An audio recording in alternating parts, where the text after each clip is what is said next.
الحمد لله الذي خلق فسوى والذي قدر فهدى والذي أخرج المرعى فجعله غثاء أحوى.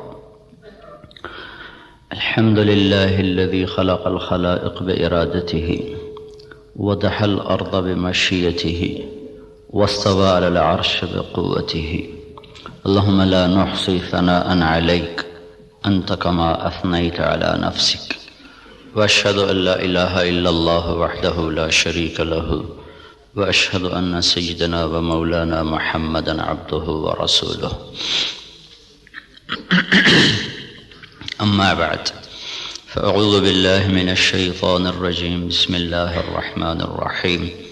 أفرأيتم ما تحرثون أأنتم تزرعونه أم نحن الزارعون لو نشاء لجعلناه حطاما فظلتم تفكهون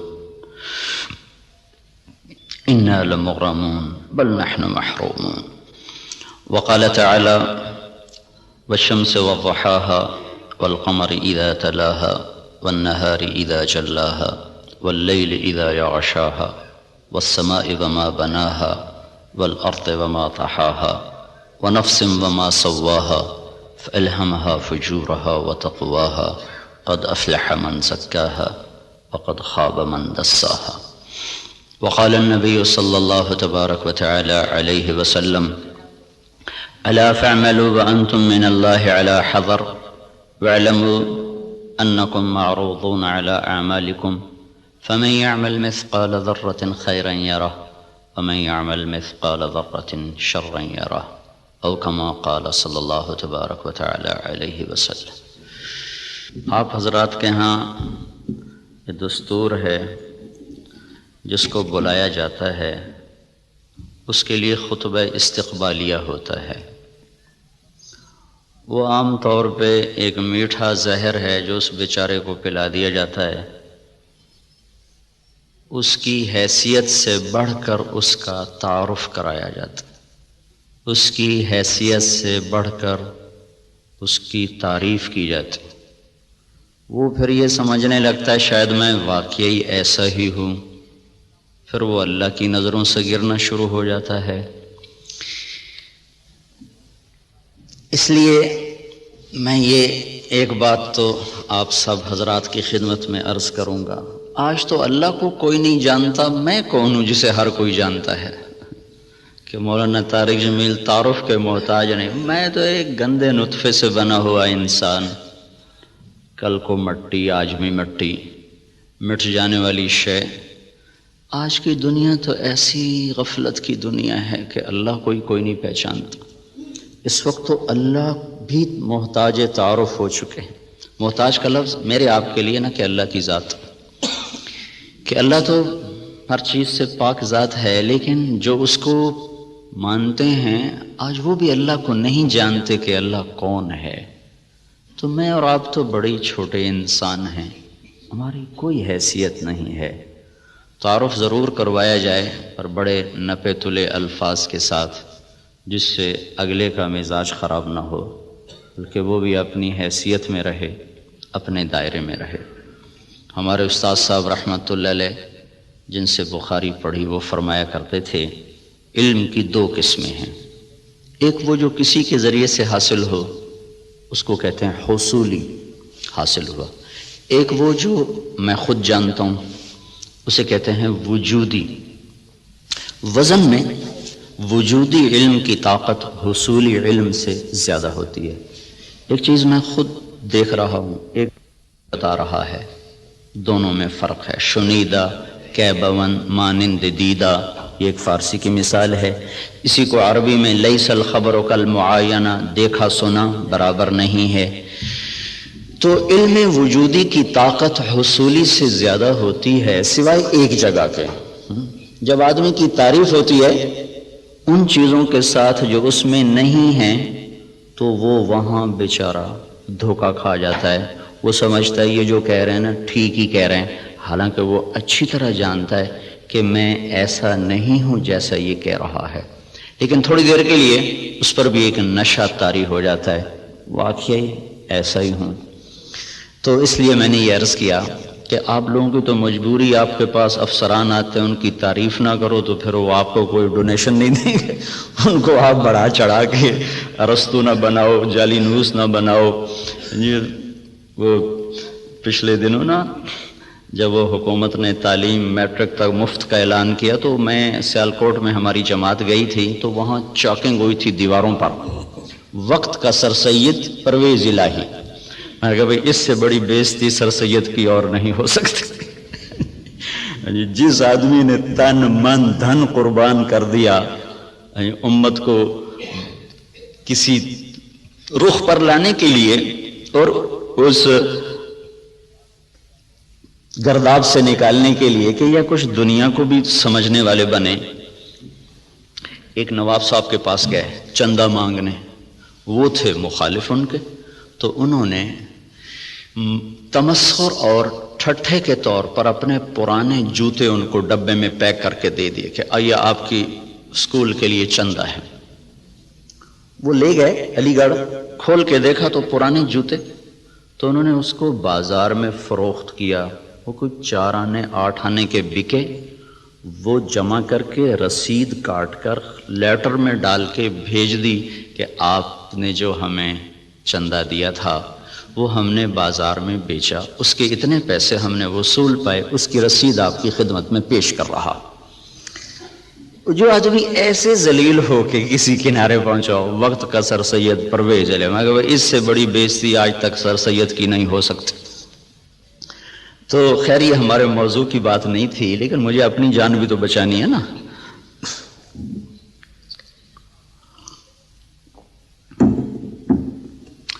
اللہ تبارک و تعالیٰ نے ہمیں ایک ذہن دیا ہے۔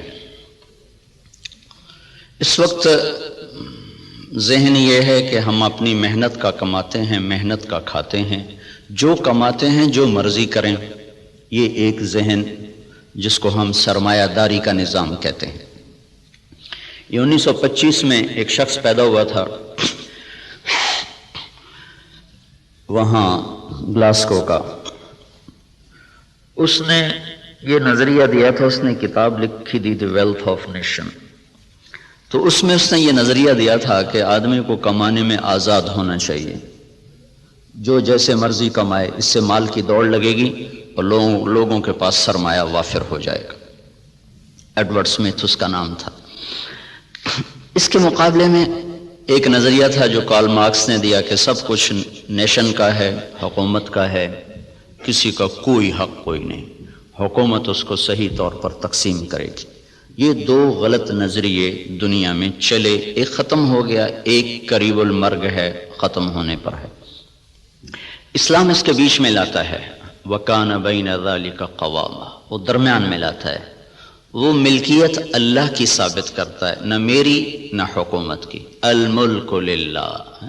ہمارے نبی جب صبح اٹھتے تھے نا تو آپ ایک دعا مانگا کر، صبح اٹھتے ہی اصبحنا وَأَصْبَحَ الْمُلْكُ لِلَّهِ وَالْكِبْرِيَاءُ وَالْعَظَمَةُ لِلَّهِ وَالْخَلْقُ وَالْأَمْرُ وَاللَّيْلُ وَالنَّهَارُ وَمَا سَكَنَ فِيهِمَا لِلَّهِ وَحْدَهُ اللهم اجعل أول هذا النهار صلاحا وأوسطه فلاحا وآخره نجاحا أسألك خير الدنيا والآخرة يا أرحم الراحمين۔ ہمارے نبی نے جو ہمیں دعائیں سکھائی ہیں وہ بھی معجزات نبوت میں سے ہیں کہ اتنے خوبصورت اسلوب میں اللہ سے بات کرنا اور مختصر کلمات میں سب کچھ مانگ لینا، یہ صرف نبی سکھا سکتا ہے اور کوئی نہیں سکھا سکتا۔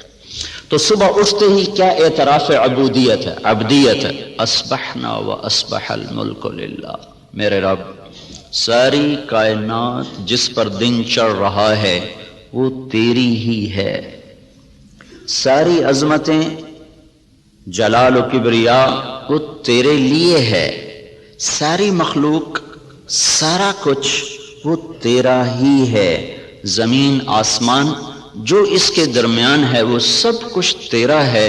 جب سب کچھ تیرا ہے میں تیرا محتاج بن کر تجھ سے سوال کرتا ہوں، یا اللہ اس دن کا اول وہ فلاح بنا دے اور اس کے درمیان کو صلاح بنا دے، اس کے آخر کو نجات بنا دے۔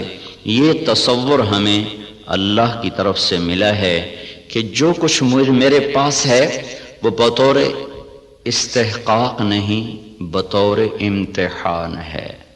یہ دو لفظوں میں راستے جدا ہو جاتے ہیں۔ میرے پاس جو کچھ ہے بطور استحقاق نہیں، بطور امتحان ہے۔ جو کچھ ملا، جس کو ملا، دینے والا کوئی اور ہے اور دیا جا رہا ہے اس کے امتحان کے لیے، اور ان قریب یہ اس سے واپس لے لیا جائے گا اور پھر اس کو ایک بہت بڑی عدالت میں پیش کیا جائے گا، پھر وہاں اس کے اچھے اور برے اعمال کو تولا جائے گا، پھر اس پر یا ہمیشہ کے لیے جنت کا فیصلہ ہوگا یا ہمیشہ کے عذاب اور جہنم کا فیصلہ ہوگا۔ ہمیں یہ بنیاد دی گئی ہے، ہم اس پر اپنی زندگی کی عمارت کو تعمیر کرتے ہیں۔ وہ بادشاہ وقت بھی ہے تو اگر وہ دین کو سمجھتا ہے تو وہ کبھی یہ دعویٰ نہیں کرے گا کہ ملک میرا ہے۔ یہ دعویٰ فرعونی ذہن کے لوگ کرتے ہیں، الیس لی ملک مصر وہذہ الانہار تجری من تحتی افلا تبصرون، مصر میرا ہے، نہریں میری ہیں، میں جو چاہے مرضی کروں۔ اس کے بدلے میں جس کو اللہ تعالیٰ ایمان کی دولت دیتا ہے وہ کہتا ہے ملک اللہ کا ہے، میں تو امانت دار ہوں، حکومت اللہ کی ہے، میں تو امانت دار ہوں، میں تو اس میں خیانت نہیں کر سکتا۔ عمر بن عبدالعزیز کے بچوں نے ماں سے کہا کپڑے چاہیے، عید آ رہی، انہوں نے خاوند سے کہا، اور عمر بن عبدالعزیز 3 بر اعظم پر حکمران ہیں، اور بیت المال ایسا بھرا کہ نہ بعد میں کبھی بھرا نہ پہلے کبھی بھرا۔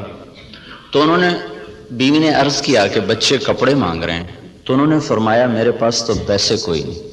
اس سے پہلے خلفاء نے خزانے کو استعمال کیا جیسے چاہا، انہوں نے اپنا سمجھ لیا تھا، دھوکہ کھا گئے۔ ایک ایمان والا آیا، اللہ سے ڈرنے والا آیا، اس نے کہا الملک للہ، کہا فاطمہ یہ تو دولت میری نہیں ہے، یہ تو امانت ہے، میرے پاس پیسے نہیں، میں کپڑے کہاں سے لے کر دوں؟ بیوی نے کہا اگلے مہینے کی تنخواہ ایڈوانس لو، میں اس سے کپڑے سی لوں گی، روٹی کا خرچہ میں گھر بیٹھے مزدوری کر کے نکال لوں گی۔ چلنے گئے، ہاں یہ میں کر سکتا ہوں۔ تو انہوں نے اپنے خزانچی کو بلا کے فرمایا کہ ہمیں اگلے مہینے کا خرچہ، اگلے مہینے کی تنخواہ ہمیں ایڈوانس دے دی جائے۔ تو خزانچی نے کہا اب مجھے اگلا مہینہ زندہ رہنے کی ضمانت دے دے، میں آپ کو تنخواہ دے دیتا ہوں۔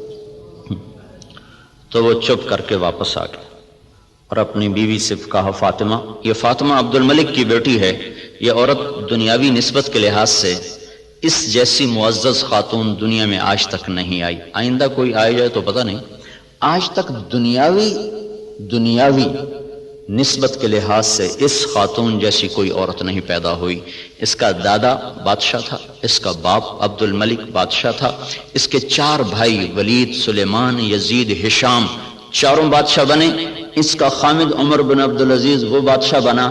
یہ عورت 7 نسبتوں سے شہزادی تھی، دادے سے لے کر باپ، 4 بھائی، خامد، ایسی نسبت کی عورت آج تک نہیں پیدا ہوئی۔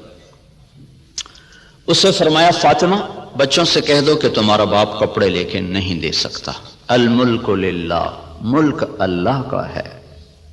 جب عید ملنے کے لیے خاندان کے لوگ آئے، بنو امیہ بڑے زوردار لوگ گزرے، تو جب لوگ آئے تو خاندان کے لوگ آئے تو بچے بھی ملنے کے لیے آئے، تو ان کے وہی خستہ حال کپڑے تھے۔ تو عمر کہنے لگے بیٹو تمہیں آج صدمہ تو ہوگا کہ تمہارے باپ نے تمہیں کپڑے لے کر نہیں دیے، اور آج تم اوروں کے سامنے کھڑے ہونے میں کچھ سبکی محسوس کر رہے ہو۔ تو ان کے بیٹے نے کہا عبد الملک نے کہ نہیں ابا جان، آج ہم عزت محسوس کر رہے ہیں کہ ہمارے باپ نے خیانت نہیں کی، ہم آج عزت محسوس کر رہے ہیں، ہمارے باپ نے خیانت نہیں کی۔ تو یہ نظریہ اسلام ہے کہ ملک اللہ کا ہے، جو کچھ دیتا ہے اللہ دیتا ہے، اور وہ بطور امتحان دیتا ہے، اور ہم اس میں امین ہیں، ہم اس میں امین ہیں، اور اس کو ہم ایسے استعمال کریں گے جیسے اللہ چاہتا ہے۔ ہم اسے ایسے استعمال نہیں کر سکتے جس سے میرا اللہ ناراض ہو یا اللہ کا رسول ناراض ہو، اور اس کے سامنے مجھے شرمندگی اٹھانی پڑے۔ اسی کو اس آیت میں بیان کیا گیا، افرأیتم ما تحرثون، یہ جو تم ریسرچ کر رہے ہو، اانتم تزرعونہ ام نحن الزارعون، یہ تمہارا اللہ تمہیں راہیں سجاتا ہے کہ تم اپنی طاقت سے کرتے ہو؟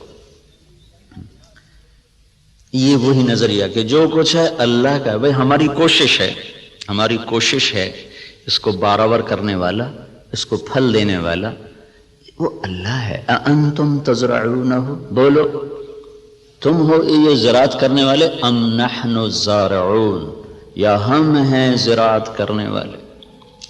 ان اللہ فالق الحب والنوا، کسی سائنسدان میں یہ طاقت ہے کہ زمین میں پڑے ہوئے دانے کو پھاڑ کے دکھا دے؟ کسی میں یہ طاقت ہے کہ وہ جڑوں کو اپنے حکم کے ساتھ چلانا شروع کرے اور تنے کو اپنی طاقت سے اٹھانا شروع کرے؟ کسی میں یہ طاقت ہے کہ وہ زمین کی رگوں سے غذا کو سمیٹ کر درخت کو پہنچائے اور پھر اس کے اندر رنگ بھرے، اس کے اندر ذائقے بھرے، اس کے اندر مٹھاس بھرے اور اس کے اندر تاثیرات کو بھرے، اس کے اوپر چھلکے کو لائے، کسی کو کاشوں میں بھر دے، کسی کو دانوں میں بھر دے، کسی کو میں گٹھلی بنا دے، کسی کو بن گٹھلی کے بنا دے، کسی میں مٹھاس ڈال دے، کسی میں کھٹاس ڈال دے؟ تو آسمان والا دعویٰ کر رہا ہے لو نشاء لجعلناہ حطاما، میں چاہوں تو تمہاری کھڑی کھیتیوں میں سے پھل کھینچ دوں اور کھڑی کو بھوسا بنا دوں، فظلتم تفکہون، بیٹھے باتیں کرتے رہ جاؤ۔ انا لمغرمون، ارے قرضے چڑھ گئے بھائی، بل نحن محرومون، بلکہ سب کچھ ہی گیا، مول ہی گیا۔ تو یہ ہمیں نظریہ قرآن دیتا ہے کہ ہم جو کچھ کرتے ہیں وہ اللہ کی امانت ہے، تائید ربانی شامل حال ہے، اللہ کا ہم ساتھ ہے، تب یہ قدم ہمارے اٹھتے ہیں۔ اس نظریے والے کی تحقیق اور ریسرچ پر بھی وہی کچھ ہوتا ہے جو ایک کافر کی ریسرچ پر ہوتا ہے۔ تو فرق کیا ہے اس نظریے کے ساتھ ایوب ریسرچ آنا اور اللہ کے انکار کے ساتھ کسی لیبارٹری میں جانا؟ نتیجہ تو دونوں کو اللہ دے دیتا ہے، اس کو بھی دے دیتا ہے، اس کو بھی دے دیتا ہے۔ تو لیکن اس کا فرق کیا ہے؟ اس کا فرق پڑتا ہے عملی زندگی میں کہ جو آدمی اپنا سب کچھ کر کے چلتا ہے پھر وہ آزاد ہو کے چلتا ہے، وہ اپنی ترتیب زندگی میں نہ اللہ کو پہچانتا ہے نہ اس کے رسول کو پہچانتا ہے، اور جو اسے اللہ کی امانت سمجھ کے چلتا ہے اس کی ترجیحات تبدیل ہو جاتی، وہ اللہ اس کے رسول کو سامنے رکھ کر چلتا ہے اور وہ آخرت میں جواب دہ ہونے کے احساس سے چلتا ہے۔ یہ دو سوچ ترجیحات کو تبدیل کر دیتی ہے، ان کی سوچ اور طرف چلی جاتی ہے، وہ حرص و ہوس کے بندے بن جاتے ہیں، اللہ اس کے رسول سے غافل ہو جاتے ہیں۔ یہ قدم قدم پہ لرز لرز کے چلتا ہے، کانپ کانپ چلتا ہے۔ یہ عملی زندگی میں پھر یہ نظریہ طاقتور بن کے انسانیت کو صحیح رخ پر لاتا ہے، جو آپ کے ڈاکٹر صاحب نے فرمایا کہ ہم ذلت و پستی کا شکار ہیں۔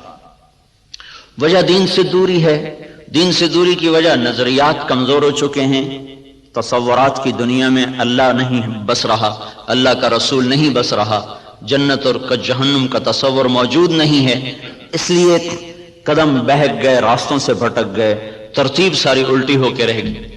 تو اللہ تعالیٰ ہمیں یہ ذہن دیتا ہے تم اگاتے ہو کہ اللہ اگاتا ہے۔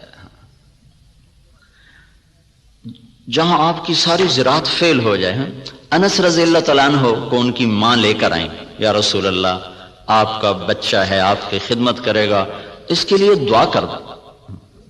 تو آپ نے فرمایا اللہم بارک لہ فی عمرہ ومالہ، اللہ اس کے مال میں عمر میں برکت دے دے۔ تو انس رضی اللہ تعالیٰ عنہ فرمایا کرتے تھے کہ اللہ تعالیٰ نے مجھے اتنی زندگی دے دی کہ اب میں زندگی سے تنگ آ گیا ہوں۔ اللہ کے نبی نے لمبی عمر کی دعا دی، اور ساری دنیا میں کھجور کا پھل سال میں ایک دفعہ پھلتا ہے، کھجور کا درخت، لیکن انس رضی اللہ تعالیٰ عنہ کا باغ سال میں 2 دفعہ پھل دیتا تھا۔ وہ گرمی میں بھی پھل لیتا تھا، سردیوں میں بھی پھل لیتا تھا، نہ ٹیکنالوجی تھی نہ سائنس نہ کچھ، صرف اللہ کے نبی کی دعا تھی کہ یا اللہ اس کے رزق میں برکت عطا فرما۔ تو ان کے پھل سال میں 2 دفعہ آتے تھے، وہ کھجور تو ویسے ہی بہت دیر کے بعد پھل لیتی ہے۔ سلمان فارسی آئے کہ یا رسول اللہ آزادی تو ملی پر نہ ملنے کے برابر۔ کہ کیوں؟ کہ وہ یہودی نے کہا ہے 100 پودے کھجور کے لگاؤ، جب وہ پھلدار ہو جائیں پھر تمہیں آزاد کروں گا۔ اب کھجور جلدی پھل لینے میں آ جاتی ہے۔ وہ تو وہی دور تھا جو پرانے زمانے کی کھجوریں تھی جو چڑھ کوئی 10 سال کے بعد پھل دینا شروع کرتی تھی۔ تو میری آزادی تو پھر نہ ہونے کے برابر۔ اچھا چلو مجھے لے چلو۔ 3-4 سال پہلے وہ جگہ میں دیکھنے گیا تھا جہاں وہ باغ تھا، انہوں نے باڑ لگائی ہوئی ہے اس کے چاروں طرف، باغ تو نہیں ہے، وہ خالی جگہ ہے وہاں موجود۔ تو آپ نے کھجور اٹھاتے اور لگا دیتے، کھجور اٹھاتے لگا دیتے۔ سال کے اندر اندر ساری کھجوریں بڑھ کے پھل دینے لگے، صرف 1 سال میں۔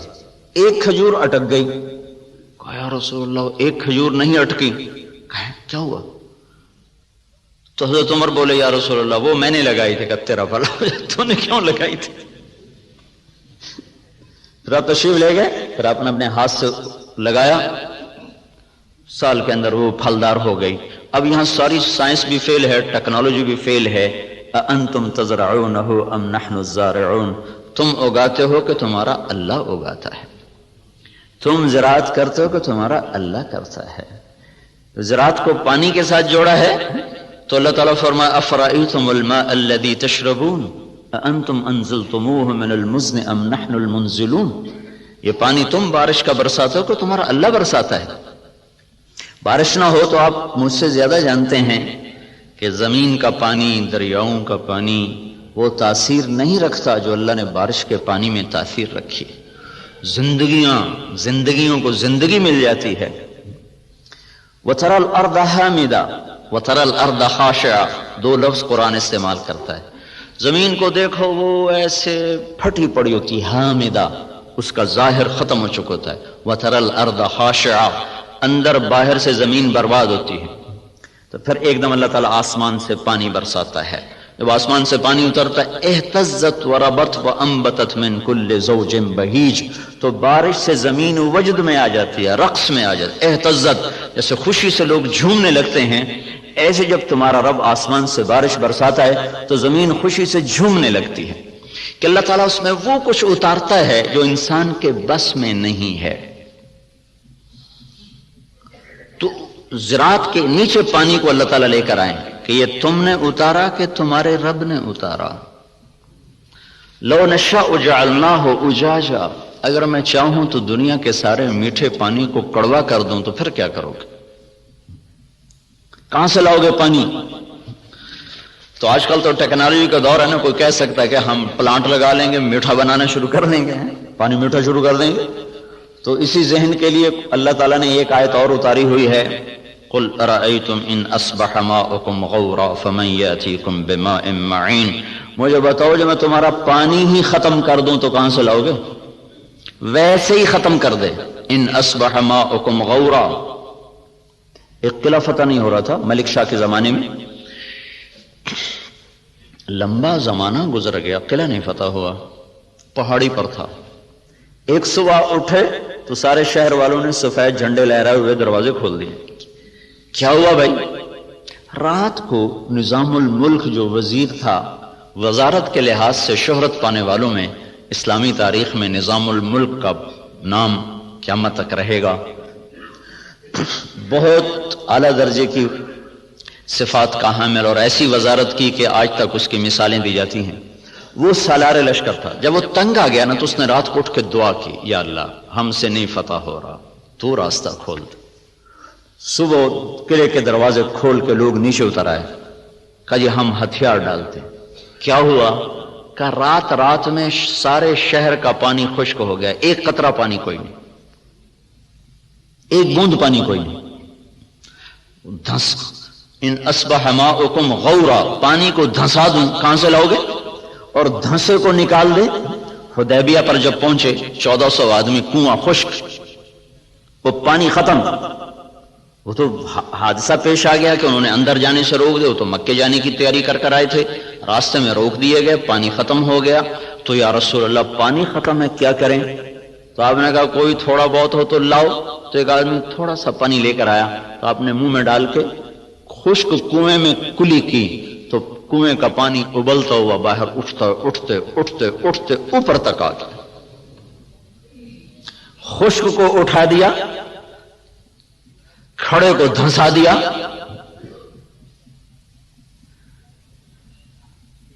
ایک شخص جا رہے، ابو الحسن نام مجھے پوری طرح یاد نہیں، راستے میں تھے جنگل میں، پیاس لگی، پانی کی تلاش میں کنویں پر پہنچے، دیکھا تو پانی نیچے، تو انہوں نے اپنے موزے کو اتارا، جوتے کو اتارا، وہ لمبا جوتا ہوتا تھا، اس کو پگڑی سے باندھ کر نیچے لٹکایا تو پانی نیچے تھا، وہاں تک جوتا نہیں جا سکا. تب پریشان ہو کے بیٹھ گئے، اب کیا کروں، پیاس سے جان جا رہی.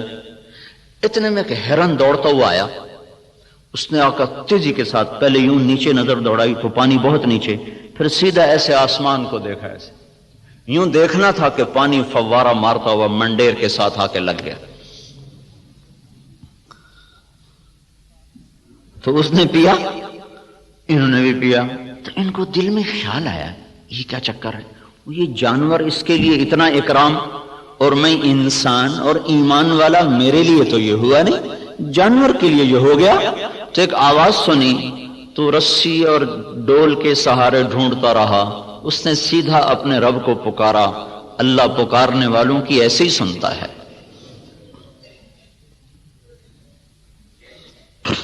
تو یہ چیز ہمیں ایک راستہ دیتی ہے کہ ہمارے سوچ کے، تحقیق کے، ترتیب کے انداز اور ہیں. اللہ تعالیٰ جن چیزوں کو ہمارے اوپر لازم کرے گا انہیں ہمیں کرنا ہوگا. نماز اذان کے بعد بھی ڈاکٹر صاحب دفتر میں بیٹھے ہوں، ریسرچ کر رہے ہوں، تو یہ ساری ریسرچ زہر حلاحل ہے. اب اس کا انسانی خدمت سے تعلق ختم ہو چکا ہے. اللہ کی ندا کے بعد بھی تحقیق چل رہی ہو، اللہ کی صدا کے بعد بھی دفتر چل رہا ہو، تو یہ ساری برکتیں اپنے ساتھ لے کے چلا جائے گا. اب ہمارے لیے حکم ہے بند اذان باہر دینے کا حکم ہے. مسجد کے اندر اذان دینا مکروہ ہے. باہر بلال رضی اللہ تعالیٰ عنہ مسجد کے ساتھ ایک کوٹھا تھا، ایک صحابی کا گھر تھا، اس کی چھت پہ چڑھ کے اذان دیا کرتے تھے کہ اذان باہر کی زندگی کو معطل کرنے کے لیے ہے اور مسجد کی زندگی کو آباد کرنے کے لیے ہے. حی علی الصلاۃ کے بعد اب نہ کوئی دکاندار، نہ کوئی تاجر، نہ زمیندار، نہ کوئی مرد، نہ کوئی عورت، جو جہاں پر ہے اسے حکم ہے کہ ہاتھ اٹھا لے اور چلے اس رب کی طرف جو کہہ رہا ہے حی علی الصلاۃ، آؤ نماز کی طرف. یہاں کیا ملے گا؟ یہاں تو ہم بہت کچھ کام کر رہے ہیں، لوگوں کی خدمت کر رہے ہیں، ریسرچ کر رہے ہیں، یہاں کیا ملے گا؟ تو اس سوال کا جواب اگلے دو جملوں میں دیا گیا، حی علی الفلاح، آؤ یہیں سے کامیابی ملے گی. میں چند دن پہلے گیا تھا، ذرا یونیورسٹی وائن کو قصہ سنایا تھا. ابن سینا رحمت اللہ علیہ، وہ طب کی دنیا میں یعنی نبی کہلاتے ہیں کہ ان پر طب کا الہام ہوتا تھا. اس شخص کا بنایا ہوا نظام طب اور اس کے قوانین آج بھی معتبر اور مستند سمجھے جاتے ہیں. 600-700 برس پہلے وہ شخص گزرا ہے جب اتنے آلات نہیں تھے، لیکن اس شخص میں ایک صفت تھی، جب کسی مسئلے میں اٹک جاتے تھے اور نہیں سمجھ میں آتا تھا تو چھوڑ کے نفل کی نیت باندھ کے کھڑے ہو جاتے اور سجدے میں سر رکھ کر کہتے اے رب میرے اوپر اس مسئلے کو واضح فرما دے. سجدے میں پڑھ نفل کی نیت باندھ کے سجدوں میں سر رکھ، اے میرے رب میں جاہل ہوں، میرے اوپر اس چیز کو منکشف فرما. پھر 1 دفعہ 2 دفعہ 3 دفعہ کرتے کرتے کرتے کرتے مانگتے مانگتے کا وہ چیزیں ان پر کھلتی تھیں. اور ایسا وہ لوگوں کو فن دے کر گئے ہیں کہ آج بھی ان کے فن کو تسلیم کیا جاتا ہے اتنی تحقیقات کے باوجود بھی. تو آپ بھائی بہت بڑے کام میں لگے ہوئے ہیں، بہت بڑی ضرورت پوری کرنے میں لگے ہوئے ہیں. زراعت فرض کفایہ ہے، تجارت جائز ہے، تجارت کرنا جائز اور زراعت کرنا فرض کفایہ. اگر لوگ تجارت چھوڑ دیں تو گناہگار نہیں ہوں گے، لیکن اگر سارا طبقہ زراعت چھوڑ دے تو گناہگار ہو جائیں گے. علامہ خزائی رحمت اللہ علیہ نے لکھا ہے کہ زراعت کے چھوڑ دینے سے لوگ گناہگار ہو جائیں. یہ فرض کفایہ، جیسے جنازہ سارے ہی چھوڑ دیں تو مجرم ہو جائیں گے. تو زراعت فرض کفایہ ہے. بہترین مال وہ پالتو گھوڑا ہے اور قطاروں میں لگے ہوئے درخت ہیں. قطاروں میں لگے ہوئے درخت سے مراد باغ ہے. سب سے بہترین رزق جو اللہ تعالیٰ کسی کو دیتا ہے وہ گھوڑا اور باغ ہے.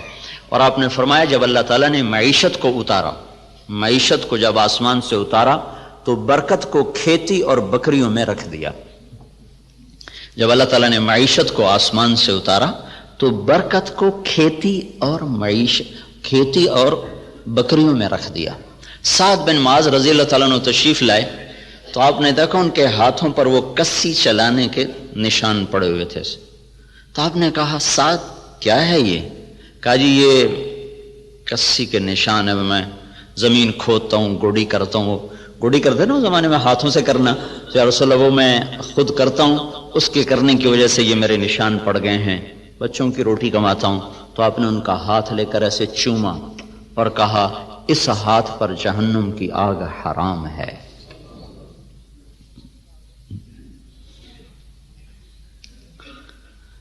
تو آپ ایک بہت بڑے شعبے سے منسلک ہیں جو، اور اللہ تعالیٰ کے محبوب صلی اللہ علیہ وسلم کو باغ بہت پسند تھے. آپ اکثر جا کر انصار مدینہ کے باغ میں بیٹھا کرتے تھے.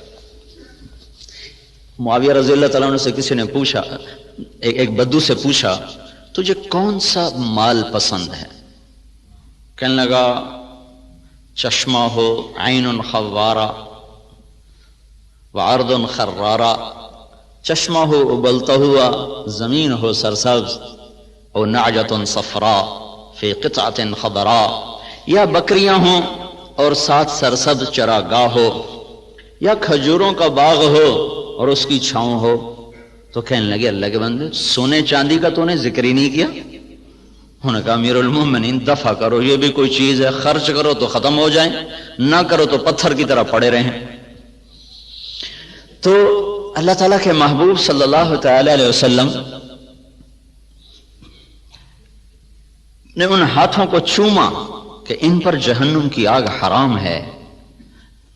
اور معاویہ رضی اللہ تعالیٰ عنہ اتنی بڑی زراعت تھی کہ ان کے کھیت میں 5 لاکھ من گندم ہوتی تھی. جس زمانے میں یہ ایسی اقسام تیار نہیں ہوئی تھیں کہ جو ایکڑ میں 50 من ہو اور ایکڑ میں 60 من ہو. وہ پرانی ہم نے بھی تھوڑی سی رکھی ہوئی ہے باپ دادے کی 591، وہ بس ہم اپنے کھانے کے لیے 2 ایکڑ کاش کر لیتے ہیں، 15-20 من ایک ایکڑ سے وہ ہوتی. یہ اقسام نہیں تھی اور اس کے باوجود 5 لاکھ من گندم ان کے فارم سے نکالی جاتی تھی. اور عمر رضی اللہ تعالیٰ عنہ جب خلیفہ بنے تو انہوں نے اپنے ساتھ تھوڑا بہت اپنا کام کرتے تھے، تو چلتے چلتے چلتے ان کی سالانہ جو آمدن تھی وہ 40,000 اونٹ تھے. 40,000 اونٹ عمر رضی اللہ تعالیٰ عنہ کے سارا سال وہ چراگاہوں میں چرتے رہتے تھے اور روزانہ 20 اونٹ ذبح کر کے مہمانوں کو کھلایا کرتے تھے. اور خود مہینے میں 1 دن گوشت کھاتے تھے، اپنی ذات کے لیے مہینے میں 1 دن گوشت، اور مہمانوں کے لیے روزانہ کا دستور تھا. 20 اونٹ روزانہ ذبح ہوتے تھے اور لوگوں کو کھلایا جاتا تھا. تو اب یہ تحقیق اور ریسرچ تو سب کچھ ہے اور بڑی جان بھی لگ رہی ہے، اور خود ہم دیکھ رہے ہیں کہ ہماری 5 من کپاس ہوتی تھی، اب وہی 30 من ہو رہی ہے، 35 من تک چلی جاتی ہے. ہماری 15-20 من گندم ہوتی تھی، وہ 60 من تک خود میرے اپنی زمین میں نکلی ہے. اوسط کے لحاظ سے تو نہیں، لیکن 2, 4, 10 ایکڑ ایسے ہر دفعہ دیکھے کہ ان میں 60 من تک گندم چلی گئی، 100 من تک مکی چلی گئی ہے. لیکن وہ جو ڈاکٹر صاحب نے بات کی تھی کہ ذلت تو ساتھ نہیں چھوڑ رہی، وہ تو اسی طرح چھائی ہوئی ہے.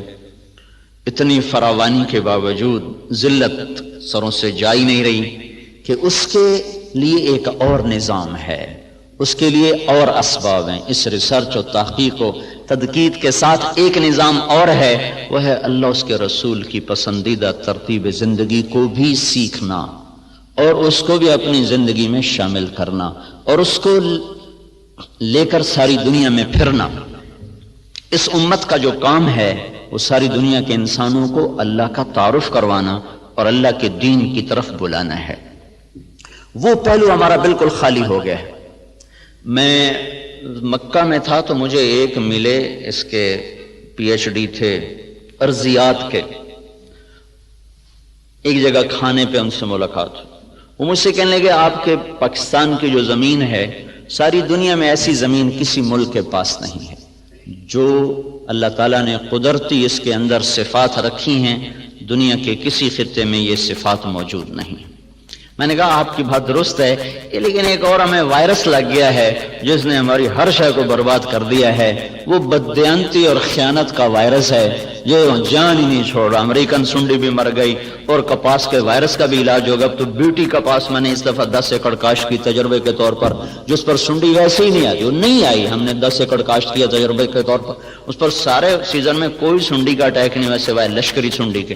تو وائرس کو بھی کنٹرول ہو گیا، سنڈیاں بھی کنٹرول ہو گئیں، لیکن یہ جو بددیانتی کا وائرس لگا ہے یہ مصیبت خانہ بڑھتا ہی جا رہا ہے، بڑھتا ہی جا رہا ہے۔ جب تک یہ اندر سے نہیں نکلے گا اللہ تعالیٰ کی نظروں سے ہم گرتے رہیں گے، گرتے رہیں گے، گرتے رہیں گے۔ کہ محبوب پاک صلی اللہ تعالی علیہ وسلم کا ارشاد ہے اذا اتخذ الفیء دولا، جب میری امت میں حکومت کے افسران بددیانت ہو جائیں گے اور حکومت کے خزانے کو خود لوٹنا شروع کر دیں گے، والامانۃ مغنما، اور عوام الناس بھی بددیانت ہو جائیں گے، جس کے پاس امانت رکھی جائے گی وہ کھا جائے گا، والزکاۃ مغرما، اور مالدار لوگ بخیل ہو جائیں گے اور زکوٰۃ دینا چھوڑ دیں گے، وتعلم لغیر الدین، اور جب میری امت کے علماء کا رخ اللہ کی طرف بڑھنے کی بجائے بادشاہوں کی طرف بڑھنا شروع ہو جائے گا اور علم دین کو اللہ کی بجائے دنیا کے لیے حاصل کیا جانے لگے گا، وَأَطَاعَ الرَّجُلُ زَوْجَتَهُ، اور لوگ بیویوں کے فرما بردار ہو جائیں گے، وَعَقَّ أُمَّهُ، اور ماؤں کے نافرمان ہو جائیں گے، اور ادنا صدیقہ، دوست کو دیکھ کر باہیں پھیلا کر گلے سے لگائیں گے، وَأَقْصَى أَبَاهُ، باپ کو دیکھ کر ان کو دھکا دے کے راستے سے ہٹا دیں گے، وَصَادَ الْقَبِيلَةَ فَاسِقُهُمْ، قبیلے کا سردار نافرمان ہوگا، وَأُكْرِمَ الرَّجُلُ مَخَافَةَ شَرِّهِ، ایک دوسرے کو اکرام کر کے بھی آپس میں بغض رکھا ہوا ہوگا، مسکرا کر بھی ملنا ہوگا، اندر میں نفرت بھی ہوگی، ایک دوسرے کے شر سے بچنے کی ہر ایک کی نیت ہوگی، وَكَانَ رَئِيسُ الْقَوْمِ أَرْذَلَهُمْ، بڑے بڑے کلیدی عہدوں پر نکمے لوگوں کو بٹھا دیا جائے گا، نااہل لوگوں کو بٹھا دیا جائے گا، وارتفعت الاصوات فی المساجد، مسجدوں میں لڑائیاں شروع ہو جائیں گی اور فرقہ واریت کی آگ بھڑک اٹھے گی، وظہرت القینات والمعازف، اور گانے والیاں معزز اور محترم ہو جائیں گی اور گانے والیاں عام ہو جائیں گی، اور موسیقی چاروں طرف پھیل جائے گی اور موسیقی کے آلات ہر طرف عام ہو جائیں گے، وشربت الخمور، اور شراب عام ہو جائے گی، ولبس الحریر، اور مالدار لوگ مرد ریشم استعمال کریں گے، ولان آخر هذه الامت اولها، اور اس امت کے آج کے لوگ پہلے لوگوں کو جاہل، ان پڑھ، اس قسم کے القابات سے نوازیں گے۔ جب میری امت میں یہ سب کچھ ہوگا، جب یہ سب کچھ ہوگا تو پھر کوئی دوا کارگر نہیں، کوئی طبیب کارگر نہیں، کوئی تدبیر سرے نہ پہنچے گی۔ پھر کیا ہوگا؟ فَلْيَرْتَقِبُوا عِنْدَ ذَلِكَ رِيحًا حَمْرَاء وَزَلْزَلَةً وَمَسْخًا وَقَذْفًا وَخَسْفًا وَآيَاتٍ مُتَتَابِعَاتٍ، پھر میری امت پر زلزلے آئیں گے، پھر میری امت پر ہوائیں پاگل بن کے ٹوٹ پڑیں گی، پھر ان کو زمین میں دھسا دیا جائے گا، پھر ان پر پتھروں کی بارش ہوگی، پھر ان پر اوپر نیچے عذاب کے کوڑے برسیں گے، اس طرح عذاب آئیں گے جیسے تسبیح ٹوٹ جائے اور اس کے دانے ٹپ ٹپ ٹپ گرتے ہیں، ایسے اوپر نیچے اللہ کی طرف سے تنبیہات کا ایک نظام چلے گا۔ جب تک ان برائیوں سے یہ نکلیں گے نہیں، اس وقت تک انہیں کوئی اللہ کے ہاں عزت نہیں دلا سکتا، نہ یہ دنیا بنا سکتے نہ یہ آخرت بنا سکتے۔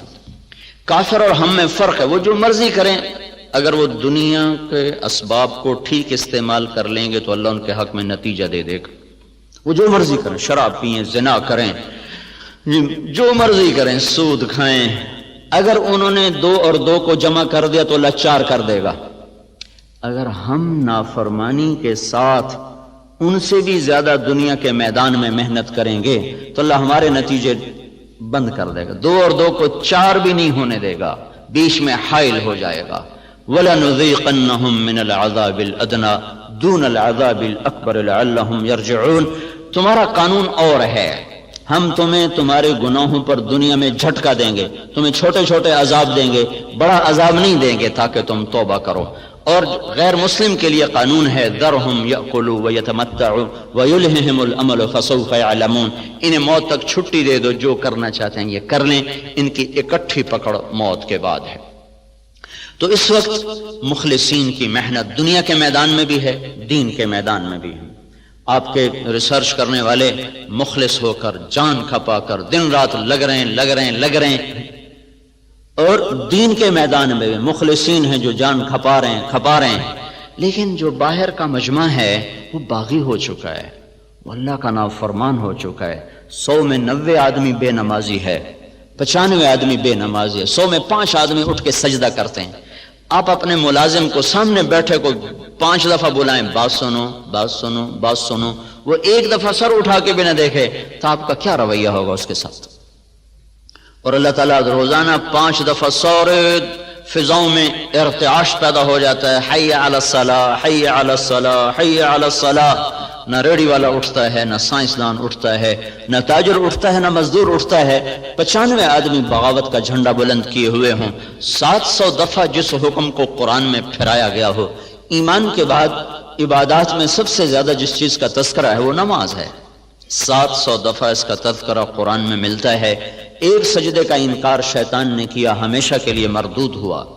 تو 700 دفعہ جس حکم کو اتارا گیا اور پھر اسے توڑا جائے، اور نماز کو اللہ تعالیٰ نے عرش پر بلا کر بطور تحفہ کے عنایت فرمایا، اور اس کی عظمت اور اہمیت کو دل میں بٹھانے کے لیے 50 نمازیں دیں، دینی 5 ہی تھیں، 50 سے ابتدا کی، یہ بات بتانے کے لیے کہ بہت بڑا کام تمہیں دیا جا رہا ہے، اور تمہارا کام یہ ہے کہ بیٹھ کے اپنے رب کی بندگی کرو۔ پھر گھٹاتے ہوئے 5 کٹھی کی دیر، چلو بھائی 45 معاف 5، ایک دفعہ گئے 5 معاف ہوئے، پھر گئے 5 معاف ہوئے، پھر گئے کہاں سے؟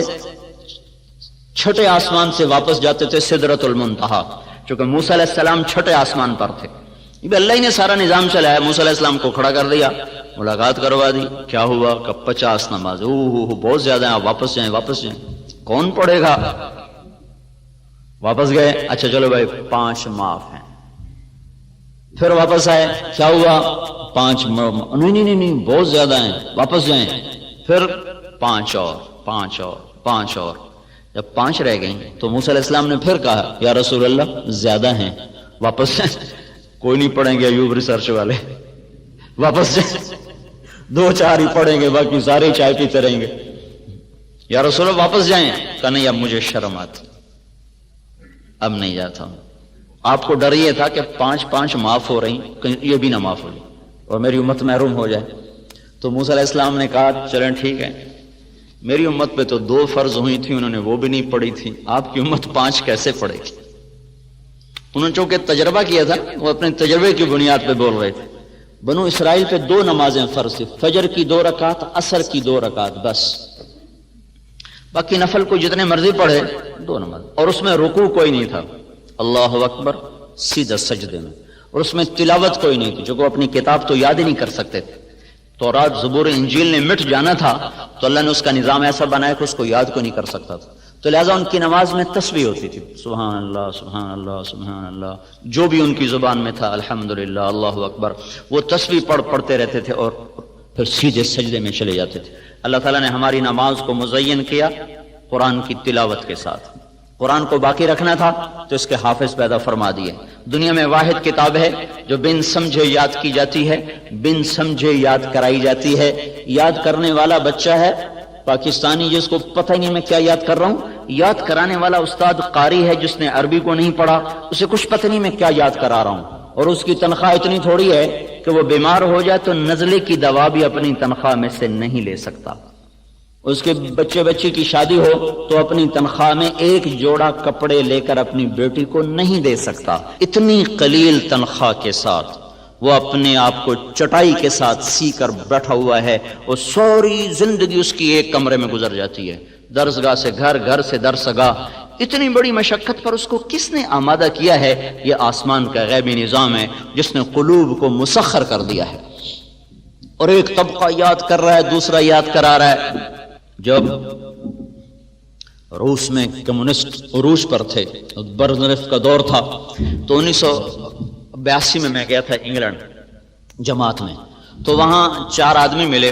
انہوں نے کہا کہ ہم گئے تھے رشیا گئے تھے جماعت میں، تو جیسے یہاں وہ کمرہ وہ دروازہ ہوتا ہے اس میں گزرو تو جو بھی کوئی چیز سٹیل کی ہوتی ہے تو وہ ٹاں ٹاں کرنے لگتا ہے، تو رشیا میں ماسکو ایئرپورٹ پر جو آلہ تھا وہ کاغذ پہ ٹاں ٹاں کرتا تھا کہ کسی قسم کا کوئی لٹریچر اندر نہیں جانا چاہیے، کہ ایک ملائیشین ساتھ تھا ہمارے، اس کو وہ آلہ لگائیں تو وہ آلہ بولے، تو اس کے کرتا دیکھا، شلوار دیکھی، کچھ بھی نہیں، انہوں نے اس کے کپڑے اتروا دیے، کچھ بھی نہیں، آخر جب وہ انہوں نے جرابیں اترائیں تو جراب کے اندر ایک کاغذ کہیں سے پھنسا ہوا تھا جس پر وہ آلہ ٹاں ٹاں ٹاں کر رہا تھا، اس قدر سختی۔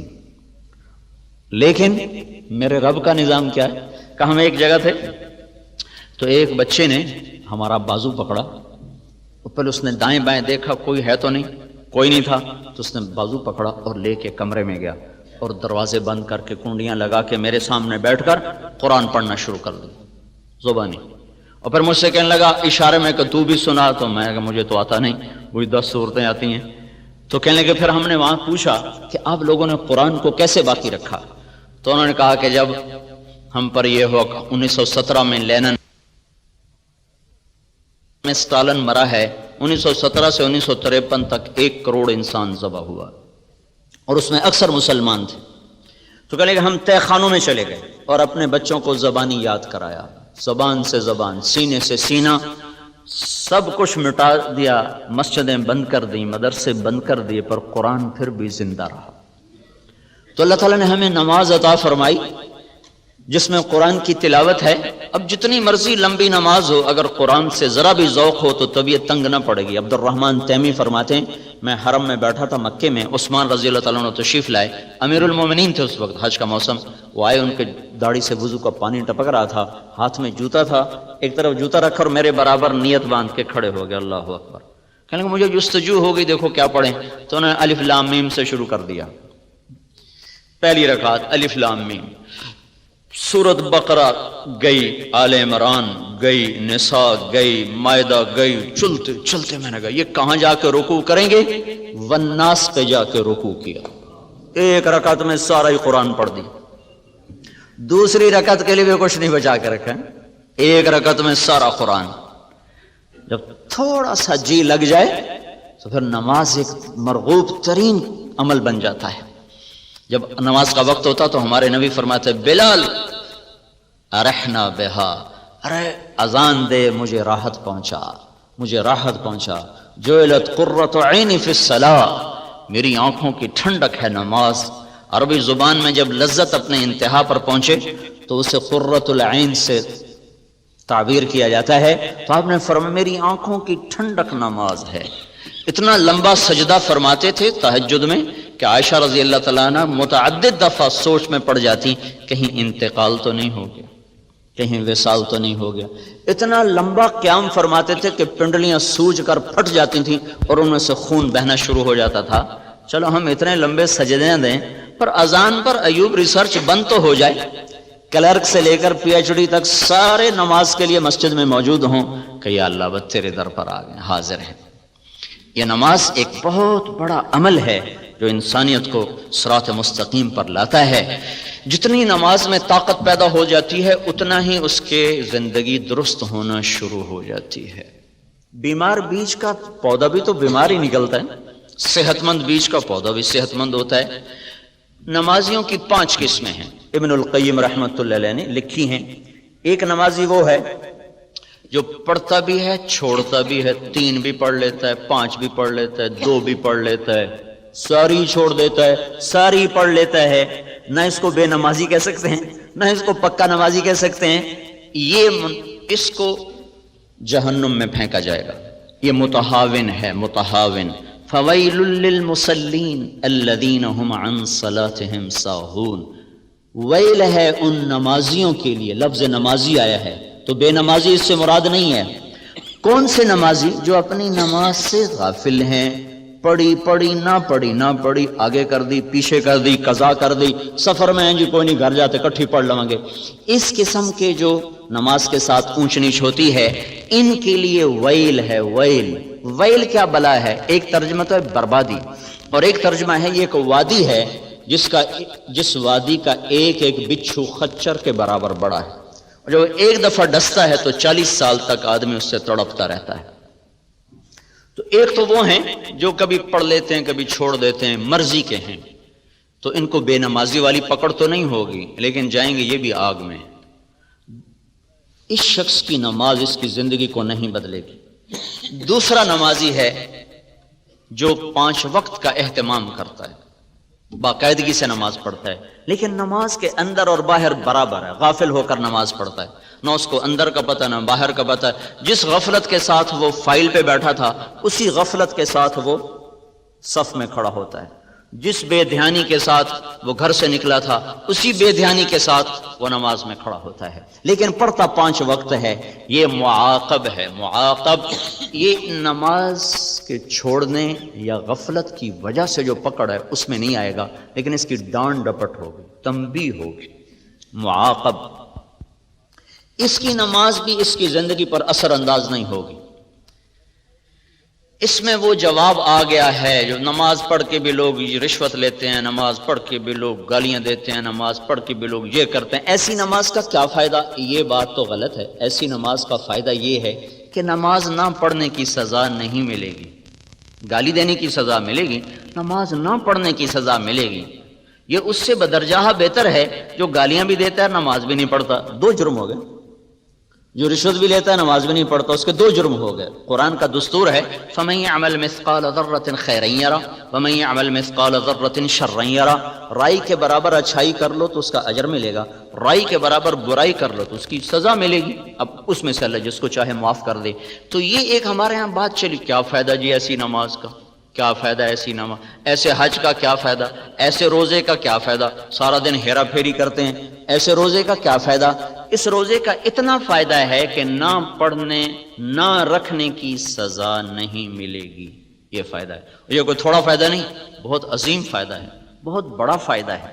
تو کسی گناہ کی وجہ سے کسی نیکی کو چھوڑنے کا حکم نہیں ہے، اور کسی نیکی کے غرور میں آ کر کسی گناہ کے کرنے کا حکم نہیں ہے۔ افراط و تفرید سے بچ کر چلنے کا نام اسلام ہے۔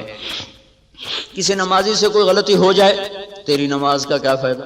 کوئی داڑھی والا غلطی کر لے تو داڑھی رکھ کے جھوٹ بولتا ہے، تو میں کہتا ہوں اچھا داڑھی منڈانے سے پھر جھوٹ بولنا حلال ہو جاتا ہے؟ اور ساڑھی تا جی خیر ہے تسی داڑھی رکھ کے جھوٹ بولی جاندے ہو، کیوں؟ تیرا کلمہ میرا کوئی وکھرا ہے؟ بھائی جھوٹ کا حرام ہونا داڑھی کی وجہ سے تو نہیں، جھوٹ کا حرام ہونا تو کلمے کی وجہ سے ہے۔ سچ کی پابندی داڑھی کی وجہ سے نہیں ہے، سچ کی پابندی تو کلمے کی وجہ سے۔ عدل و انصاف کا تقاضا کلمے کی وجہ سے ہے نا، کہ داڑھی کی وجہ سے۔ ان کا جی داڑھی رکھ کے گناہ کریں پھر بڑی بری بات ہے، تو میں نے کہا کلمہ پڑھ کے جو گناہ کرتے ہو وہ بری بات نہیں۔ شرم و حیا کے تقاضے کلمے کے ساتھ متعلق ہے، شرم و حیا کا جوڑ کلمے کے ساتھ، اور جتنے بھی حلال و حرام کے ترازو ہیں وہ کلمے کے ساتھ ہیں۔ اس کا حصہ ہے داڑھی، یعنی کہ داڑھی کی وجہ سے شریعت زیادہ سخت ہو گئی ہے، یا نماز کی وجہ سے میرے اوپر حکم زیادہ ہیں اور آپ کے اوپر کم ہیں، داڑھی رکھنے کی وجہ سے میرے اوپر سچ بولنا فرض عین ہو گیا اور نہ رکھنے کی وجہ سے میرے لیے حلال ہو گیا، یہ بات تو نہیں ہے۔ تو دوسرے درجے کا نمازی جو ہے تو پابند لیکن غافل ہو کر پڑھتا ہے۔ تیسرا درجہ نمازی وہ ہے جو نماز کا اہتمام بھی کرتا ہے اور کوشش بھی کرتا ہے کہ میں ٹھیک ٹھیک پڑھوں، اللہ کے دھیان سے پڑھوں، تو کبھی گھر کے سامنے کبھی اللہ کے سامنے، بس اس طرح وہ گھومتا رہتا ہے، ڈولتا رہتا ہے، کبھی ادھر کبھی ادھر کبھی ادھر کبھی ادھر، لیکن کوشش کرتا رہتا ہے۔ یہ معفو عنہ، یہ ہے جس سے اللہ درگزر فرمائے گا کہ ٹھیک ہے کوشش کی ہے، کوشش کی ہے۔ ابھی تک نماز پر جو قرآن کے وعدے ہیں، تنہا عن الفحشاء والمنکر ونحن نرزقک والعاقبۃ للتقوی وقد افلح المؤمنون الذین هم فی صلاتهم خاشعون، کامیاب ہو گئے نماز پڑھنے والے اور رزق ملے گا نماز پر، اور برائی سے نکل جاؤ گے نماز پر۔ ابھی وہ درجہ نہیں آیا، چوتھا درجہ آ گیا ہے، وہ جس پر نماز اپنی طاقت کے ساتھ ابھر کر آتی ہے۔ وائرس سے بچی ہوئی نماز ہے. وہ کیا ہے، جب آدمی کہتا ہے اللہ اکبر تو اس کے بعد وہ سب سے کٹ جاتا ہے اور صرف اللہ کی ذات کے سامنے وہ مگن ہو کے کھڑا ہو جاتا ہے. یہ ہے قرآن کا مخاطب نمازی. اور یہ وہ نماز ہے جو اس کو برائی سے بھی روکے گی، بے حیائی سے بھی روکے گی. یہ وہ نماز ہے جو اس کے ناممکن کو ممکن کر کے دکھا دے گی. اس نماز پر وہ نظام چل سکتا ہے جو ساری دنیا کے انسان نہیں چلا سکتے، کہ اللہ اکبر پھر اور کوئی یاد نہ رہے، پھر بس اللہ ہی ہو.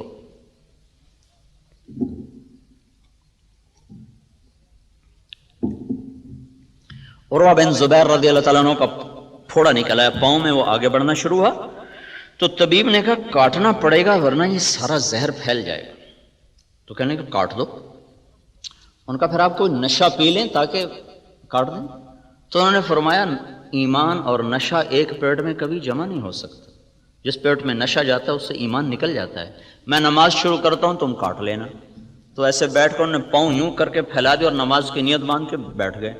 تو اس زمانے میں وہ تیز دھار آلے سے کاٹتے تھے، پھر اس پر گرم تیل پھینکتے تھے تاکہ سارے اوپر والے زخم جل جائیں اور خون بہنا بند ہو جائے. تو اتنے دو تکلیف دہ عمل، پہلے کاٹا گیا، پھر تیل ڈالا گیا، پھر پٹی. اس سب کے دوران ان کے جسم میں جنبش بھی نہیں ہوئی. سلام پھیرنے کے بعد فرمانے لگے مجھے کچھ پتہ نہیں چلا تم نے کب کاٹا اور کیسے کاٹا. پھر اپنے پاؤں کو دیکھ کر فرمایا اے اللہ تو گواہ رہنا میرا یہ پاؤں کبھی بھی تیری نافرمانی میں نہیں اٹھا. یہ وہ نمازی ہے جس کی نماز پر اللہ تعالیٰ کے وعدے ہیں، نماز پڑھو گے یہ ہو جائے گا، نماز پڑھو گے دروازے کھل جائیں گے، نماز پڑھو گے جنت مزین ہو جائے گی، نماز پڑھو گے فتوحات کے در کھلیں گے، نماز پڑھو گے رزق کھلے گا، نماز پڑھو گے برائی سے نکلو گے، نماز پڑھو گے اللہ کی غیبی تائید تمہیں شامل ہو جائے گی، نماز پڑھو گے ناممکنات تمہارے لیے ممکن ہو جائیں گی. یہ وہ مقام ہے جہاں پر آ کر اللہ تعالیٰ کا غیبی نظام حق میں ہو جاتا. پانچواں درجہ ہے جو بہت خال خال لوگوں کو ملتا ہے، جو اللہ کے نبی نے فرمایا تھا کہ نماز آنکھوں کی ٹھنڈک بن جائے، نماز راحت بن جائے، نماز ساری تھکن دور کر دے. جعلت قرۃ عینی فی الصلاۃ، نماز آنکھوں کی ٹھنڈک بن جائے. یہ مقربین لوگ وہ 22ویں گریڈ کے لوگوں کو یہ نماز ملتی ہے. جب وہ اللہ اکبر کہتے ہیں تو پھر وہ ساری دنیا سے غافل ہو جاتے ہیں. ابو ریحانہ رضی اللہ تعالیٰ عنہ جہاد کے سفر سے واپس آئے، یا کسی سفر سے، صرف سفر کا لفظ ہے. تو جب رات کو کمرے میں بیوی کے ساتھ خلوت میں آئے تو کہنے لگے 2 نفل پڑھ لوں پھر بیٹھتا ہوں. کہنے لگے پڑھ لو. 2 نفل جو شروع ہوئے رات ڈھلتے ڈھلتے ڈھلتے ڈھل گئی اور ابو ریحانہ کے نفل ختم نہ ہوئے، یہاں تک کہ مؤذن کی اذان پر جا کر انہوں نے نماز ختم کی، سلام پھیرا تو ان کی بیوی نے کہا ابو ریحانہ یہ کیا جفا ہے، پہلے سفر کی جدائی، پھر کمرے میں رہ کر یہ میرے اوپر زیادتی، کیا میرا حق نہیں تھا؟ کہنے لگے مجھے اللہ کی قسم میں بھول گیا. کہنے لگے اللہ کے بندے ایک کمرے میں بیٹھ کر تو کیسے بھول گیا؟ یہ ہمارے تو لوگ چلے میں جاتے ہیں نا، وہاں بھی روز فون بیویوں کو کرتے ہیں، کیا ٹھیک ہے آج کی پکائے نے، کیا پالک پکائی. چلے میں جا کر بھی یہ جو موبائل فون روز.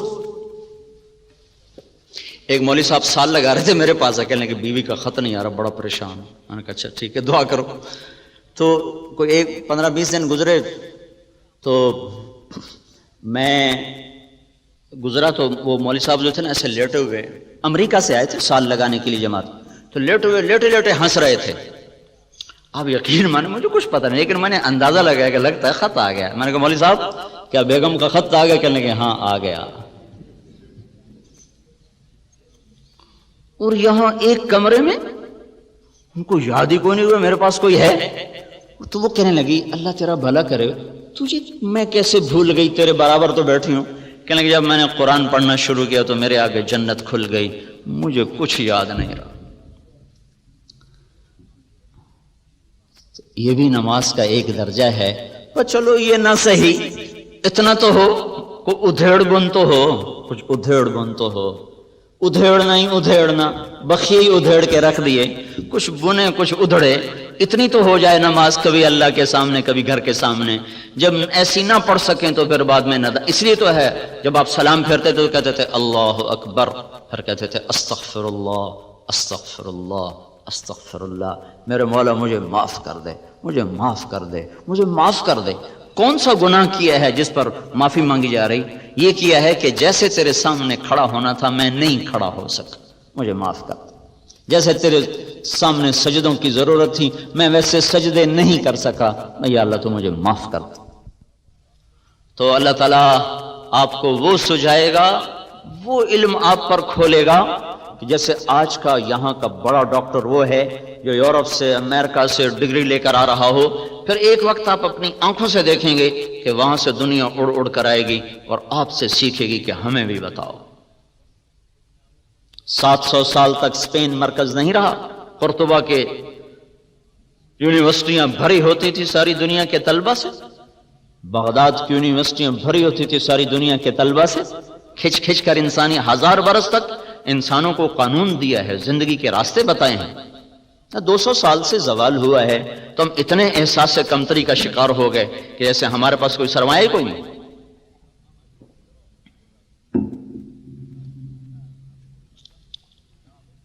تو میرے بھائیوں، ان جو میں نے 15 باتیں اللہ کے محبوب کی بتائیں، جب یہ باتیں امت میں آ جائیں تو ان پر مخلصین بھی ہوں، موحدین بھی ہوں، مصدقین بھی ہوں، جان کھپانے والے بھی ہوں، جب تک معاشرے کا رخ اللہ کی طرف نہیں پھرتا تو یہ ساری محنتیں ان کو اجر ملے گا۔ معاشرے کا رخ خیر کی طرف پھرے بغیر اللہ کا غیبی نظام ہمارے حق میں نہیں ہو سکتا۔ تو 95% معاشرہ تو باغی ہے، تو ایسے معاشرے کو جیسے کھرے بیج کی تلاش ضروری ہے، کھرے انسان بنانے بھی ضروری ہیں۔ صرف بیج بنانے سے کام نہیں بنے گا، اس کے ساتھ ساتھ انسانوں کو بنانا بھی ضروری ہے۔ تبلیغ میں یہ ایک تصور دیا جا رہا ہے انقلاب کا کہ اللہ تعالیٰ نے دین کو، کلمے کو ہمیشہ جو قرآن میں تشبیہ دی ہے نا، وہ دی ہے کبھی درخت کے ساتھ کبھی باغ کے ساتھ۔ مثل کلمۃ طیبۃ کشجرۃ طیبہ اصلها ثابت وفرعها فی السماء کزرع اخرج شطأه فآزره فاستغلظ فاستوى على سوقه۔ کھیتی سے تشبیہ دی ہے، درخت سے تشبیہ دی ہے۔ اسلامی انقلاب کوئی ایسا نسخہ نہیں ہے کہ میرے ہاتھ میں طاقت آئے اور میں سب لوگوں کو سیدھا کر دوں، ایسا کوئی نسخہ اسلام میں کوئی نہیں ہے۔ آپ مجھ سے یہ مطالبہ کریں مولوی صاحب کل تک ڈاکٹر افضل والی ڈگری لے لو ورنہ تیرا سر اڑا دیا جائے گا، یا تجھے 10 کروڑ دیا جائے گا، دونوں چیزیں میرے لیے بیکار ہیں۔ کہ ڈاکٹر افضل صاحب کی ڈگری ایک محنت کا نام ہے، نہ کہ ایک لیبل کا نام ہے، اس پر ان کی پچھلے 30 برس کی محنت ہے، تب جا کر وہ ایک سطح پر پہنچے ہیں۔ مجھ سے آپ کیسے کہہ سکتے ہیں کہ میں 30 برس کو ایک دن میں طے کر لوں؟ نہیں ہو سکتا۔ جتنا یہ ناممکن ہے اتنا ہی یہ ناممکن ہے کہ فیصلہ آباد کے اس معاشرے کو کہا جائے کہ تم سارے متقی بن جاؤ ورنہ تمہیں سولیوں پہ لٹکا دیں گے، یا تم سب کے لیے سونے چاندی کے گھر بنا دیں گے۔ ان کو سونے کے گھر بنا کے دیں، یہ پھر بھی تقوی پہ نہیں آ سکتے، اور ان کو آپ سولیوں پہ لٹکا دیں، یہ پھر بھی تقوی پہ نہیں آ سکتے۔ کہ تقوی کسی لیبل کا نام نہیں ہے، تقوی ایک صفت ہے جو محنت کرتے کرتے بسیار سفر باید تا پختہ شود خامے، ایک لمبے سفر کے بعد یہ چیز حاصل ہوتی ہے۔ تو جیسے ایک بیج کو بنانے میں کتنے سال لگتے ہیں، پھر اس کو زمین میں بونے میں، پھر اس کو درخت بننے میں، پھر اس کو پھل دینے میں ایک تدریج ہے۔ انسانوں کو انسان بنانا ایک تدریجی نظام ہے، یہ طاقت کا نظام نہیں، ٹھیک ہو جاؤ سارے، نہیں ہو سکتا۔ بچہ پیدا ہوتے ہی لوگ رشتہ نہیں تلاش کرتے، بچہ پیدا ہوتے ہی لوگ دودھ تلاش کرتے۔ کوئی دیوانہ ایسا نظر نہیں آئے گا جو بچے کی پیدائش کے ساتھ ہی رشتہ ڈھونڈنا شروع کر دے۔ 20 برس بعد کی بات کو آج کو نہیں ڈھونڈتا، ان پڑھ سے ان پڑھ بھی کہتا دودھ لے آؤ، کسی پرسوں دودھ لے آؤ۔ تدریج چلتے چلتے چلتے ایک وقت آئے گا جب یہ خود ہی شادی کے قابل ہو جائے گا۔ بیج بوتے ہی اگلے دن جا کے کوئی نہیں پھل دیکھتا۔ ہاں ہر کوئی انتظار کرتا ہے، اچھا جی 1 سال گزر گیا، 2 سال گزر گئے، 3 سال گزر گئے، اب انشاءاللہ اگلے سال پھل آ جائے گا جی، 3 سال کے بعد آپ پھل لیں گے جی۔ ہم نے باغ لگایا تھا کوئی 30-32 ایکڑ، تو ابھی چند پہلے کی بات ہے، میرا چھوٹا بھائی مالی سے پوچھ رہا تھا، انہوں نے کہا پھل کدا لینا ہے کہ جی حالی 2 سال دیر ہے، تو اس نے کوئی نہیں کہا یار اسی بڑی دیر نال لایا سانو ہنے پھل چاہیے، اچھا بھائی ٹھیک ہے۔ تدریج کائنات کا ایک ایسا محکم قانون ہے جس کو نہیں توڑا جا سکتا، لیکن دین کے معاملے میں ہم جذباتی ہو جاتے ہیں، اس میں کہا ابھی ہو جائے، ابھی ہتھیلی پہ سرسوں جما دے۔ راواں میرے گاؤں کے ساتھ ہی قصبہ ہے راواں، تو وہاں میں جماعت میں گیا تھا، تو ایک وہاں صاحب تھے، وہ بڑے جوش میں آ گئے، تم تبلیغ والے بالکل تمہارے اندر نہ کوئی ایمانی غیرت ہے، میرے ہاتھ میں طاقت دو، میں ایک دن میں سب کو سیدھا کر دوں، تمہارے پاس اتنے لوگ اکٹھے ہو گئے، تم سارے اسلام آباد کا رخ کر دو تو انقلاب آ جائے گا، تم کیا ایسے لوگ اکٹھے کرتے ہو چلے جاتے ہیں، میرے ہاتھ میں طاقت تو میں سب کو ایک دن میں سیدھا کر دوں۔ بیچ میں ایک آدمی بولا میاں صاحب تھوڑے پوتر نماز پڑھ دے رکھے ہو تو کوئی نہیں پڑھ دے کہ پہلے انہوں نے تو پڑھا لو، ڈنڈے سے تو اولاد نہیں مانتی۔ میں جب اسکول میں تھا سینٹر ماڈل 69 تک میں رہا، 64 سے 69 تک میٹرک وہیں سے کیا تھا، 6 سے 10، تو ہمارے ایک وارڈن آ گئے تھے ہاسٹل کے، طالب حسین مرحوم، بڑے نیک استاد تھے، لیکن اس وقت ہماری سوچ فاسد، تو ہمیں بالکل زہر لگتے تھے۔ انہوں نے نماز کو لازمی قرار دے دیا، حاضری ہوتی تھی مغرب کی نماز میں اور عشاء کی نماز، 2 نمازوں میں حاضری ہوتی تھی۔ تو عشاء کی نماز ہو رہی تھی، میں سب سے پچھلی صف میں کھڑا تھا، میرے برابر میں ایک لڑکا مرید کے کا آ کے کھڑا، میرا روم میٹ تھا، 1 سال مجھ سے پیچھے تھا، تو اس نے آ کر نماز کی نیت باندھی، 4 رکعت نماز فرض عشاء واسطے طالب حسین دے، اللہ اکبر۔ ہاں جی وہ میری نماز بھی ٹوٹ گئی، اور میں کہا ایک ہی کیتا ہے کہ میں تو طالب حسین دی پڑھدا پیا، رب دی تو پڑھدا کوئی۔ تو ہم لوگ جو کہتے ہیں حکومت تم تبلیغ والے ایسے ہی بس مری مری باتیں کرتے ہو، ڈنڈا ہاتھ میں سب کو سیدھا کر، وہ ایسے سیدھے ہوں گے جیسے وہ سیدھا ہوا تھا، واسطے طالب حسین دے، اللہ اکبر۔ افراد کو بنانا پڑتا ہے، حکم سے نہیں بنتے، افراد تیار کیے جاتے ہیں، اور ہر اینٹ کو الگ الگ پکایا جاتا ہے، ہر اینٹ الگ الگ آگ مانگتی ہے، تب جا کر وہ تیار ہوتی ہے، پھر جا کر وہ دیوار پہ لگتی ہے۔ ایسے ہی معاشرے کو ایمانی اصولوں پر لانے کے لیے ہر مرد عورت پر الگ محنت کرنا ہوگی، ورنہ اللہ نبیوں کو شروع میں ہی دے دیتا معجزے، پھونک مارتے سارے ٹھیک ہو جاتے۔ معجزات نہیں دیے گئے، معجزات دیے گئے قوت کو بتانے کے لیے، ایسا کوئی معجزہ نہیں دیا گیا کہ ایک نظر ڈالیں اور سب سارے ایمان لیں۔ اللہ کے نبی سے بڑھ کر کس کی نظر ہوگی؟ چونکہ ہمارے ہاں ایک تو جہالت ہے، اور جہالت کا علاج کوئی نہیں، سارے مرض کا علاج ہے، پر جہالت کا علاج کوئی نہیں۔ اور ہم ہندوازم سے آئے اسلام میں تو جوگ کا ایک تصور ہے، ان کے کرتب، ان کے کرشمے اور ان کی وہ عجیب و غریب حرکات سکنات، اسی پر ہم ولایت کو بھی تولتے چلے گئے۔ اور کچھ ہمارے ہاں چونکہ علم حدیث کا نہ کوئی پہچان ہے، نہ معرفت ہے، نہ قرآن سے مناسبت ہے، تو جس نے جو لکھ دیا وہ یہ ڈائجسٹوں نے، کچے پکے رسالوں نے انسانی عقائد کو بہت زیادہ متاثر کیا۔ کجو تو ہکے نظر نال بیڑے پار ہو جاندے، ہکے نظر نال بندہ کنارے لگ جائے۔ میں کہ چلو ہکے نظر نال کوئی بی تو بنا دو، ہکے نظر نال کوئی ڈاکٹر افضل تو بنا دو، ہک نظر پائی تو ڈاکٹر شعیب بن گیا، چلو بھائی۔ ہیں کل کہیں کوئی دیکھا کہ ایک نظر سے ڈاکٹر شعیب جیسا محنتی آدمی اور محقق پیدا ہو جائے؟ یا آپ سارے ماشاءاللہ اپنے لائن کے ماہر لوگ بیٹھے ہوئے، آپ کی زندگیاں لگ گئیں، تب جا کے ایک دولت نصیب ہوئی۔ دین اس سے کھربوں گنا قیمتی دولت ہے، ایک نظر سے اللہ دے سکتا ہے کسی کو؟ اللہ کے محبوب سے بڑی نظر کس کی ہوگی؟ اللہ کے محبوب سے طاقتور تاثیر صحبت کس کی ہوگی؟ اور آپ کو کتنی تمنا تھی کہ قریش میری قوم ایمان لے آئے، قوم نے نکالا، ایمان نہیں لائے۔ 250 آدمی ٹوٹل مسلمان تھے جب آپ مکہ چھوڑ کر تشریف لے گئے، 250 ٹوٹل، 13 برس کی محنت میں 250 آدمی۔ یہ زمانہ کرشمات کا نہیں ہے، معجزات کا نہیں ہے، اسباب کا جہان ہے، انسان بنانے پڑتے ہیں، اور انسان بنتا ہے مسجد میں جا کر۔ مسجد ہے جو انسان کو انسان بناتی، مسجد کی زندگی، مسجد کا ماحول ہے جو انسان کو انسان بناتا ہے، جس سے لیبارٹری میں آ کر سائنس کھلتی ہے، مسجد میں جا کر انسانیت کھلتی ہے۔ یہ پہلا گھر اللہ نے زمین پر بنایا تو مسجد کو، ان اول بیت وضع للناس للذی ببکۃ مبارکا، پہلا گھر جو ہم نے زمین پہ بنایا ہے وہ بیت اللہ کو بنایا ہے، مسجد کو بنایا۔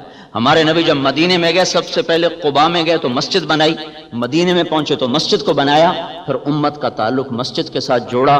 یہ تعلق انسانوں کو انسان بناتا ہے۔ تو بھائی تبلیغ کا تصور انقلاب یہ ہے کہ ایک ایک دانے کو بنایا جائے، اور دانے کو طاقت سے نہیں بڑھایا جاتا، دانا اپنے قدرتی ایک نظام کے ساتھ بڑھتا ہے، پھر خود بخود وہ درخت بن کر اوپر تک چلا جاتا ہے۔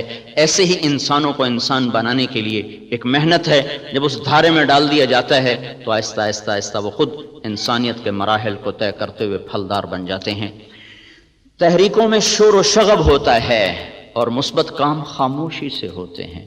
درخت مثبت کاموں میں یہ فرق ہے، منفی کاموں میں شور ہوتا ہے، ہنگامہ ہوتا ہے، نتیجہ کوئی نہیں ہوتا۔ مثبت کام چپ کر کے ہوتے ہیں، خاموشی سے پھول کھل جاتا ہے اور اپنے آپ مہکنا شروع کر دیتا ہے۔ خاموشی کے ساتھ درخت سایہ دار بن کے پھیل جاتا ہے، روزانہ بڑھتا ہے پر پتہ نہیں چلتا، روزانہ قد آور ہوتا ہے پر شور نہیں ہوتا۔ بچہ ماں کی گود میں روز بڑھتا ہے پر پتہ نہیں چلتا، اور وہ 6 پاؤنڈ کا ہو کر وہ 50 کلو تک چلا جاتا ہے اور پتہ نہیں چلتا، شور نہیں ہوتا۔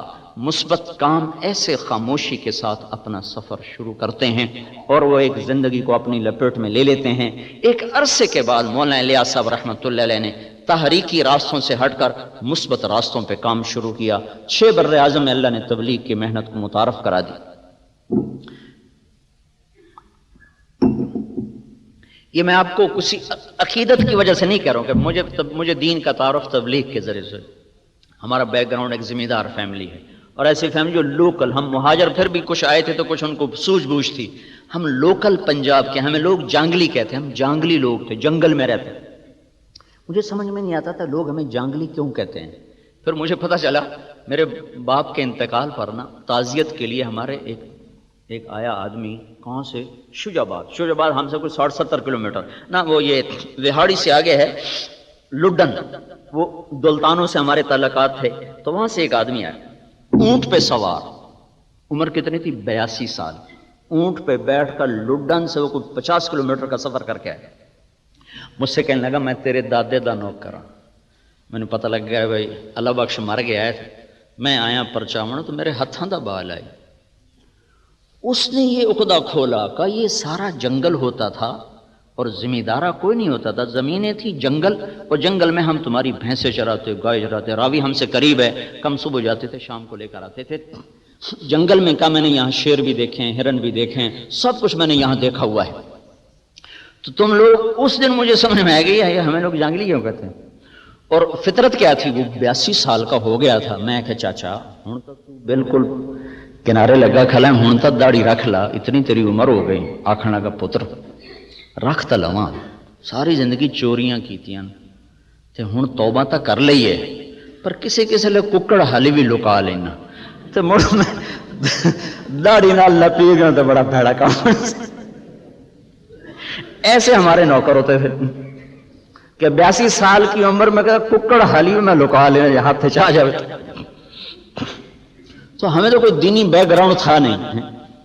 تبلیغ کی محنت کو اللہ نے ذریعہ بنایا اور ایک رخ ملا۔ تو اب یہ نہ سمجھے کہ میں اس عقیدت کی وجہ سے تبلیغ کی اہمیت کو بتا رہا ہوں۔ اللہ نے مجھے 6 بر اعظم کا سفر کرایا، اسی دعوت کی نسبت سے کرایا، اور پھر ہر گھاٹ کو دیکھا، چکھا، پیا بھی، اترا بھی۔ یہ تبلیغ ایک انوکھا ہی کام ہے جو اللہ نے امت کو دیا ہے۔ پچھلی صدیوں میں ایسا کام نہیں ہوا جس نے امت کے تمام طبقات کو ایسے لپیٹا ہے۔ جب 1996 میں ہم شوبز کے لوگوں میں داخل ہوئے، کرکٹ والوں میں داخل ہوئے، تو ایک اداکار مجھ سے کہنے لگا، توبہ کر کے کہنے لگا مول صاحب بس اب ہدایت آ جائے گی، اب دین پھیل جائے گا۔ میں نے کہا کوئی الہام ہوا؟ کہنے لگا نہیں، ہم لوگ ہیں برائی کے پروڈیوسر، جب